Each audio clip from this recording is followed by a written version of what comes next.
नमस्कार मित्रमैत्रिणींनो. माणसाने म्हातारपणी सुखी, समाधानाने आणि आनंदानं जगायचं असेल तर त्याची पायाभरणी तरुणपणातच व्हावी. आपण जेव्हा तरुण असतो तेव्हा ताकद, उत्साह, पैसा, वेळ आणि नाते यांचा उपयोग कसा करतो यावरच पुढची वृद्धावस्था अवलंबून असते. म्हणूनच काही चुकीच्या गोष्टी टाळल्या तर पुढचं आयुष्य खूप सुखकर होतं. चला तर मग आपण खाण्याच्या बाबतीत, पैशाच्या बाबतीत आणि समाजाच्या बाबतीत तरुणपणी काय करू नये याविषयी नक्कीच माहिती घेऊ. तरुणपणी शरीराची झेप चांगली असते म्हणून बरेच लोक चुकीच्या खाण्याच्या सवयी लावून घेतात. त्यापुढे वृद्धावस्थेमध्ये त्रासदायक ठरतात.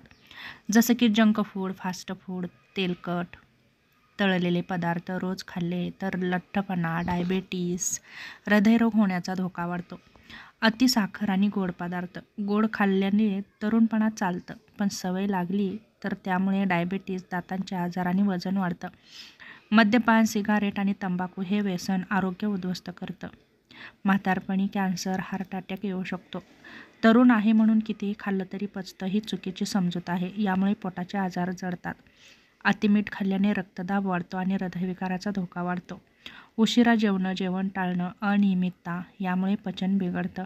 जास्त चहा, कॉफी पिल्यामुळे त्याचा पचनसंस्थेवर परिणाम होतो. भाजी, फळ, धान्य, कडधान्य याकडे दुर्लक्ष केलं तर आवश्यक असे पोषणतत्व मिळत नाही. त्यामुळे हाडे मजबूत राहत नाहीत. तेव्हा तारुण्यात संतुलित, घरगुती पौष्टिक आहार घ्यायची सवय लावली तर म्हातारपणी मोठमोठे आजार दूर करू शकतो.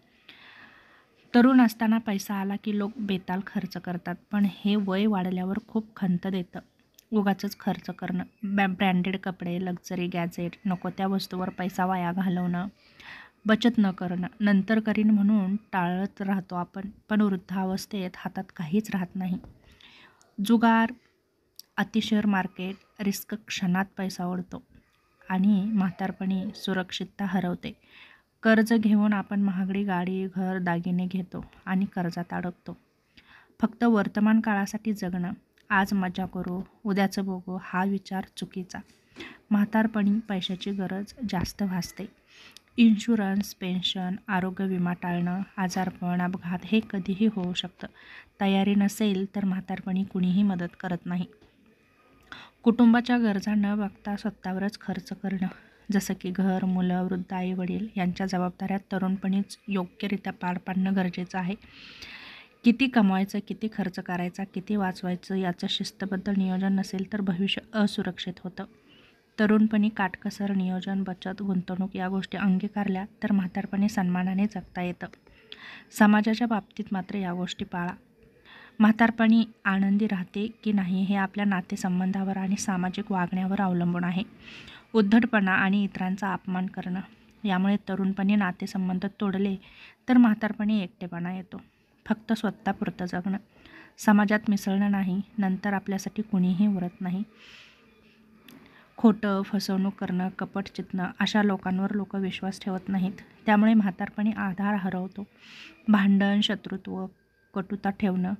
नात्यांमध्ये कटुता ठेवली तर वृद्धावस्थेत शांतता मिळत नाही.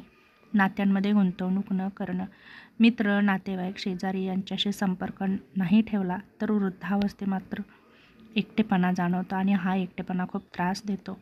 आई-वडील, वडीलधाऱ्या मंडळींकडे दुर्लक्ष करणं, त्यांची सेवा न करणं, चुगली, निंदा, खोटं बोलणं अशा सवयी असणं. तारुण्यात नात्यांना वेळ नाही दिला तर म्हातारपणी मुलंही दूर राहतात. समाज उपयोगी कामामध्ये सहभाग न घेणं, सामाजिक कामात हातभार न लावल्यास नंतर समाजही आपल्यासाठी उभा राहत नाही. तेव्हा तरुणपणीच सद्भावना, मदतशीलता, नाती जपणं, समाजाशी जोडून राहणं या गोष्टी केल्या तर म्हातारपणी आधार, सन्मान आणि समाधान हे नक्कीच मिळतं. याचा अर्थ असा आहे की म्हातारपणी सुखी आणि समाधानाने जगण्यासाठी तारुण्यात टाळाव्यात अशा गोष्टी म्हणजे आरोग्य बिघडवणारे पदार्थ न खाणं, व्यसन न करणं, वारेमाप खर्च न करणं, बचतीकडे लक्ष देणं, नातेसंबंध तोडणारे वर्तन व समाजापासून दूर राहणं. याऐवजी तरुणपणीच आरोग्यदायी खाणं, पैशाचं शहाणपण आणि चांगले नातेसंबंध यावर भर दिला तर म्हातारपण सोन्यासारखं सुंदर नक्कीच होईल. तेव्हा वरील गोष्टी तुम्हाला तंतोतंत आत्तापासूनच पाळाव्या लागतील. तेव्हा तुम्ही सुखी आणि समाधानीही राहू शकता. तेव्हा हा छोटासा व्हिडिओ तुम्हाला कसा वाटला नक्की सांगा. पुन्हा भेटू अशाच एका छोट्याशा नवीन व्हिडिओसोबत. तोपर्यंत धन्यवाद.